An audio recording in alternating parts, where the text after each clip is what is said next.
Hello friends, welcome back to my channel. Radhe Radhe, Hare Krishna. आज हम बात करेंगे पापांकुशा एकादशी के बारे में।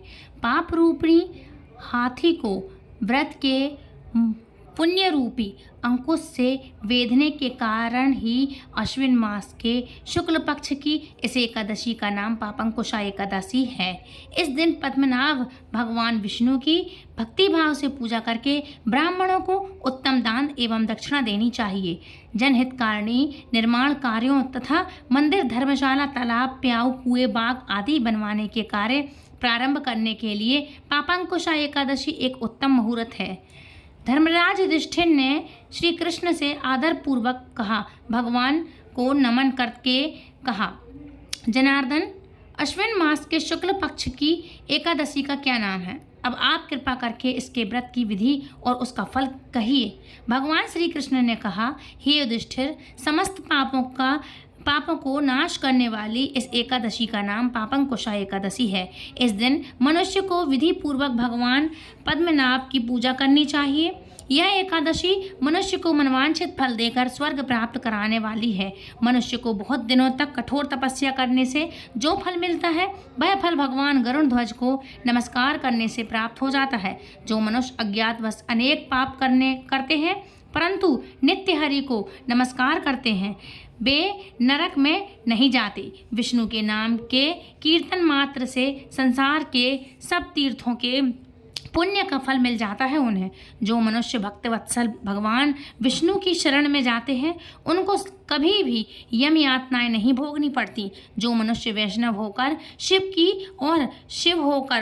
भक्त होकर विष्णु की निंदा करते हैं, वे अवश्य ही नरकवासी होते हैं। मतलब जो भगवान कृष्ण का भक्त है वो शंकर जी की बुराई करे और या कुछ भी कम या ज़्यादा समझे, और जो शंकर जी का भक्त है वो भगवान विष्णु या कृष्ण को कम या ज़्यादा समझे, तो वो लोग भी नरक जाते हैं। सहस्त्रों वाजपेयी और अश्वमेध यज्ञों से जो फल प्राप्त होता है वह एकादशी के व्रत से 16वें भाग के बराबर भी नहीं होता। संसार में एकादशी व्रत के बराबर कोई पुण्य नहीं, परंतु इस पापांकुशा एकादशी के समान पवित्र तो तीनों ही लोकों में कुछ भी नहीं। जब तक मनुष्य पद्मनाभ की एकादशी का व्रत नहीं करते लोग, तब तक ही उनकी देह आरोग्यता, सुंदर स्त्री तथा अन्य और धन देने वाली है। इस एकादशी व्रत के बराबर गंगा, गयाजी, काशी, कुरुक्षेत्र और पुष्कर भी पुण्यवान नहीं है। इस एकादशी का व्रत और जागरण करने से मनुष्य विष्णु पद को प्राप्त होता है। हे राजेंद्र, इस व्रत के करने वाले 10 पीढ़ी मातृ पक्ष की, 10 पीढ़ी पितृपक्ष की और 10 पीढ़ी मित्र पक्ष की उद्धार कर देती हैं। वे स्वयं भी दिव्य देह धारण करके, चतुर्भुज रूप को पीतांबर पहन करके और हाथ में माला लेकर के गरुड़ पर चढ़कर विष्णु लोक को जाते हैं। हे राजन, इस व्रत को करने से पापी मनुष्य भी दुर्गति को प्राप्त न होकर सद्गति को प्राप्त होता है। अश्विन मास के शुक्ल पक्ष की इस पापांकुशा एकादशी का जो व्रत करते हैं, वे अंत समय में हरिलोक को प्राप्त होते हैं तथा समस्त पापों से मुक्त होकर जाते हैं। सोना, तिल, भूमि, गौ, अन्न, जल, छतरी तथा जूती दान करने से मनुष्य यमराज को नहीं देखता। जो मनुष्य पुण्य कर्म और एकादशियों के व्रत किए बिना जीवन के दिन व्यतीत करता है, वह लोहार की मिट्टी की तरह श्वास लेता हुआ भी निर्जीव के समान ही है। निर्धन मनुष्यों को भी अपनी शक्ति के अनुसार दान करना चाहिए तथा धन वालों को सरोवर, बाग, धर्मशाला और गोधन, मकान आदि बनाकर दान करना चाहिए। ऐसे मनुष्य को यम का द्वार कभी नहीं देखना पड़ता तथा संसार में दीर्घायु, धनाद्रय, कुलीन और आरोग्यहित रहते हैं। सारांश यह है कि धर्म से सद्गति तथा अधर्म से दुर्गति प्राप्त होती है, इसमें कोई संदेह नहीं। हे राजन, जो आपने मुझसे पूछा वह सब मैंने आपको सुनाया है। अब और क्या सुनने की इच्छा है सो कहो। तब भगवान से इस तरह के प्रश्न कर धर्मराज युधिष्ठिर संतुष्ट हुए और उन्होंने जाना कि सबसे श्रेष्ठ यदि कोई व्रत है तो वो है एकादशी का व्रत। अब बात करते हैं इसके मुहूर्त के बारे में। बात करेंगे इसका पारण समय कब है, मुहूर्त क्या है। तो इसका पालन 13 तारीख को आपको करना है, फिर 14 को। आज के इस वीडियो में हम आपको बता दें कि इस बार एकादशी का पालन हम 14 अक्टूबर 2024 के दिन करने वाले हैं।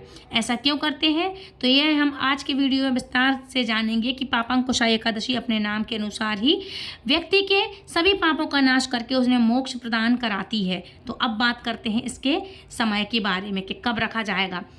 14 अक्टूबर 2024 को सोमवार के दिन आ रही है एकादशी, क्योंकि इस एकादशी का प्रारंभ हो रहा है 13 अक्टूबर 2024 को रविवार को सुबह 9:08 पर और पूर्ण होगी ये एकादशी 14 अक्टूबर 2024 को सोमवार के दिन 6:04 पर किसी भी तिथि का आरंभ हो तो सूर्योदय के साथ ही होता है और 13 अक्टूबर के दिन सूर्योदय के समय एकादशी तिथि उपस्थित नहीं है। वैसे तो हमारे शास्त्रों में कहा गया है कि दशमी युक्त एकादशी का पालन कभी नहीं करना चाहिए। हमारे पवित्र वैदिक ग्रंथों में से हरि भक्ति विलास में कहा गया है कि विवादे शुच सर्वेश्वर द्वादशी सम उपोषणम पारम ही त्रयोदशी अग्नेयम मम मुने हेतुवादो न कर्तव्यम देहु न पतितरहम।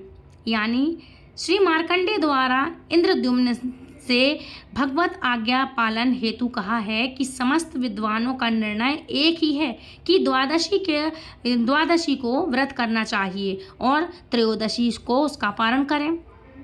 यही मेरी आज्ञा है। इस आज्ञा के हेतु अथवा क्यों ना करें, मतलब आप लोग इसी आज्ञा के हेतु मतलब उसी दिन दूसरे ही दिन आप व्रत क्यों ना करें। तो 13 अक्टूबर को हो रहा है व्रत, यानी एकादशी तिथि अगले दिन द्वादशी सूर्योदय तक विस्तृत हो रही है। और इतना ही नहीं, जो द्वादशी तिथि है वो अगले दिन त्रयोदशी में सूर्योदय तक विस्तृत हो रही है और संयोग एक विशेष नक्षत्र में बन रहा है, इसलिए इस एकादशी को त्रिस्पर महाद्वादशी भी कहा जाता है। इसलिए इस बार पापांकुशा एकादशी का पालन हम 13 को नहीं बल्कि 14 2024 को करेंगे और इस दिन करेंगे। और ब्रह्म मुहूर्त का समय है प्रातः 4:53 और सूर्योदय होगा 6:02 पर।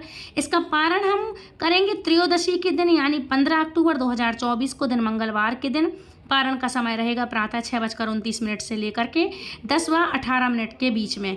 एकादशी की पवित्र दिन जो भी मनुष्य उपवास रखकर पूर्ण श्रद्धा से भगवान श्री हरि की भक्ति में अपना संपूर्ण दिन पसार करता है, मतलब पूरे संपूर्ण दिन उनका भजन करता है मन ही मन, उसे अवश्य ही भगवान श्री कृष्ण की कृपा प्राप्त होती है। और एकादशी के पालन से पुण्य फल से व्यक्ति मृत कुल, पितृकुल और पत्नी कुल सभी की 10-10 पीढ़ियों का उद्धार करता है। इस दिन भोजन में किसी भी प्रकार का अनाज नहीं लेना चाहिए।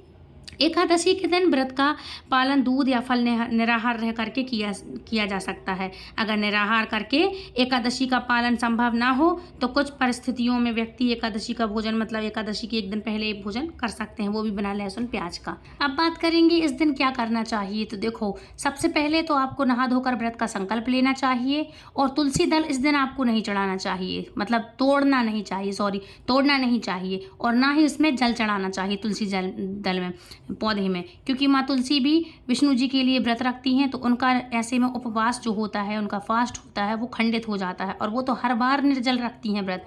हम लोग तो साल में एक बार निर्जला एकादशी रखते हैं। माता तुलसी विष्णु जी के लिए हर एकादशी में निर्जल व्रत रखती हैं, इसलिए उनको जल नहीं चढ़ाना चाहिए उस दिन।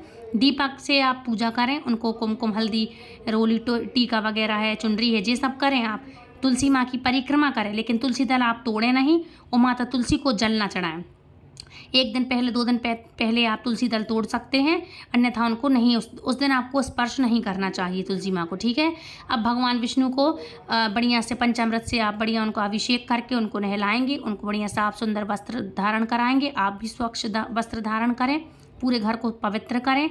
उसके बाद भगवान विष्णु की प्रतिमा को या लड्डू गोपाल की प्रतिमा हो, बढ़िया पंचामृत से उनका अभिषेक करें और एक पंचामृत अलग से बनाएंगे, उसमें आप भगवान के लिए बढ़िया भोग लगाएंगे। दही का, मिश्री का, माखन मिश्री है, जो भी है पंचामृत का, इन सब चीज़ों का भोग लगाएं। इस दिन ब्रह्मचर्य व्रत का पालन करेंगे।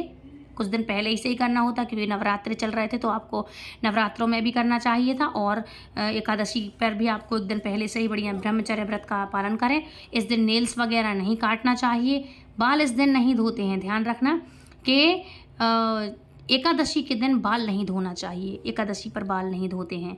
और सात्विक तरीके से आप एक दिन पहले भोजन करें, और नहीं तो आप उस दिन भी, दूसरे दिन भी यदि आप फास्ट जब आपका खोलेंगे पारण समय हो तो उस दिन भी आप सात्विक तरीके का ही भोजन करिएगा। अब बात कर लेते हैं भगवान विष्णु की आरती, मतलब जगदीश्वर भगवान की आरती।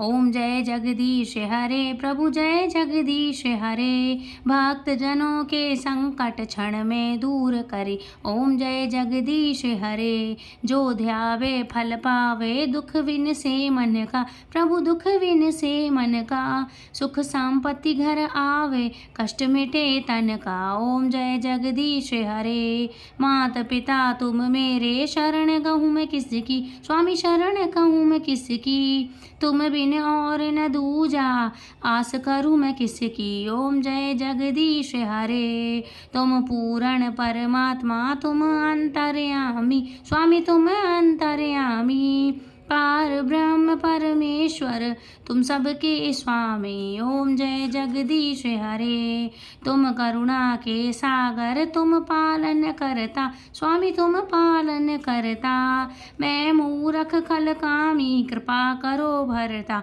ओम जय जगदीश हरे, तुम हो एक अगोचर, सबके प्राणपति, स्वामी सबके प्राणपति, किस विधि मिलूं दया मैं तुमको मैं कुमति। ओम जय जगदीश हरे, दीन बंधु दुख हरता, तुम ठाकुर मेरे, स्वामी तुम ठाकुर मेरे, अपने हाथ उठाओ द्वार पड़ा तेरे। ओम जय जगदीश हरे, विषय विकार मिटाओ, पाप हरो देवा, स्वामी पाप हरो देवा, श्रद्धा भक्ति बढ़ाओ, संतन की सेवा। ओम जय जगदीश हरे, बोलो जगदीश भगवान की जय, भगवान विष्णु की जय। कर्पूर गौरम करुणावतारम, संसार सारम भुजगेन्द्रहारम, सदा वसंतम हृदयालविंदे, भवम भवामी शेतम नमामि, मंदारिमाला कुलिताय काले, कपालमाला संचेकराय, दिगंबराय च दिगंबराय। ओम नमः शिवाय, ओम नमः शिवाय। त्वमेव माता च पिता त्वमेव, त्वमेव बन्धु च सखा त्वमेव, त्वमेव विद्या द्रविणं त्वमेव, त्वमेव सर्वं मम देवदेव। गुरु ब्रह्मा गुरु विष्णु गुरुदेवो महेश्वरा, गुरु साक्षात पर ब्रह्मा, तस्मै श्री गुरुवे नमः। बोलो भगवान विष्णु की जय, लक्ष्मी मैया की जय, समस्त देवी देवताओं की जय।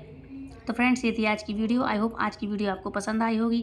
यदि वीडियो पसंद आए तो प्लीज़ वीडियो को लाइक शेयर कमेंट करें, चैनल सब्सक्राइब करें और बेल आइकन को ऑल पे प्रेस करें, ताकि आने वाली हर एक छोटी बड़ी वीडियो की नोटिफिकेशन सबसे पहले आप तक पहुँचे। साथ ही एक बात और कहूँगी, मेरी वीडियो का टाइम निश्चित नहीं होता है, तो इसलिए प्लीज़ बेल आइकन को ऑल पे प्रेस करना, ताकि जब भी मैं वीडियो डालूँ आप तक नोटिफिकेशन पहुँच जाए। राधे राधे, हरे कृष्णा।